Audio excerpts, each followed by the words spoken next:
एक था बनिया। एक बार वह व्यापार के लिए प्रदेश जाने लगा। जाते जाते अपनी बहू को बुलाकर उसने कहा, मैं प्रदेश जा हूँ, तुम अच्छी तरह रहना, बच्चों को भी संभालना और अपनी सास का भी अपने बच्चों की तरह देखभाल करना। याद रखना, माँ से कोई काम मत करवाना।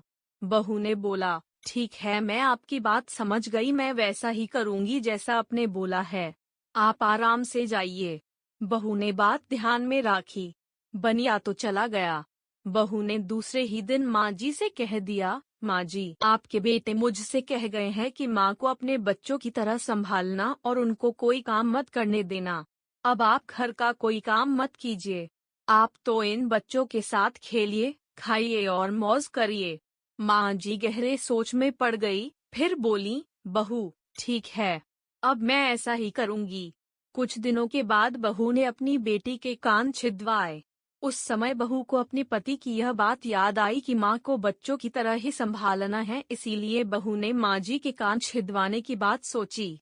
उसने माँ जी से कहा, माँ जी, चलिए, आपके कान छिदवाने हैं।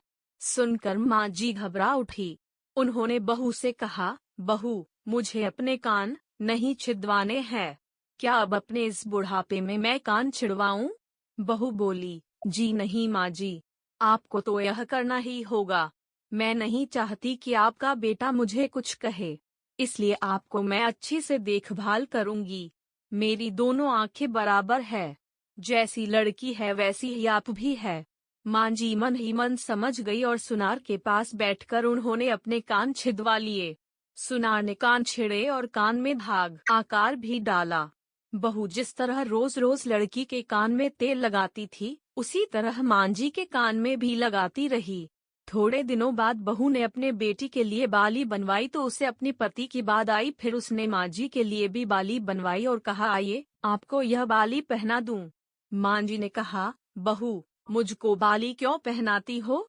मैं बूढ़ी हूँ, मुझे इसकी जरूरत नहीं है। बाली तुम अपनी बेटी को पहनाओ, मुझको नहीं पहननी है।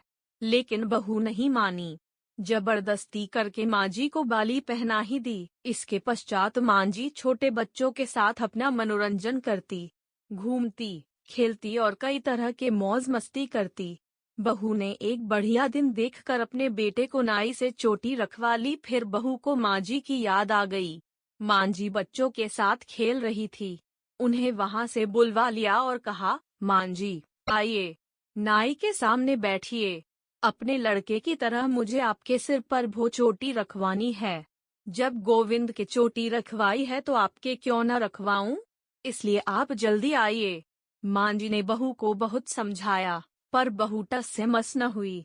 आखिर माँ जी नाई के सामने बैठी और उन्होंने अपने सिर पर चोटी रखवाई।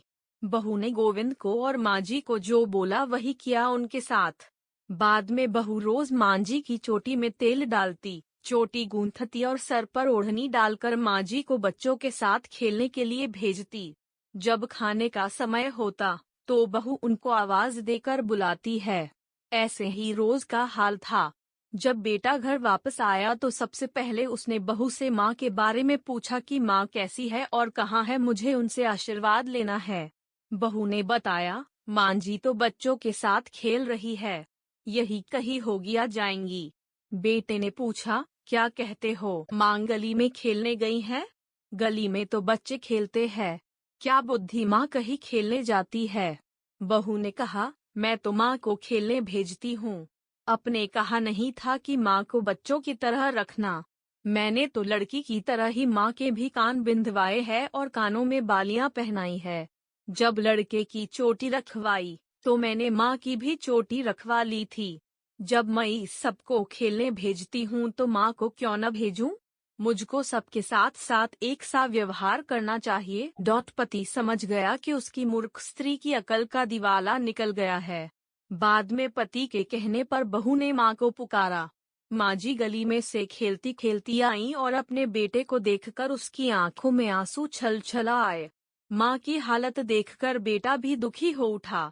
बहू की मूर्खता के लिए बेटे ने माँ से माफी मांगी और बड़ाऊ की मात्रा को बड़ी उल्टी सीधी सुनाई।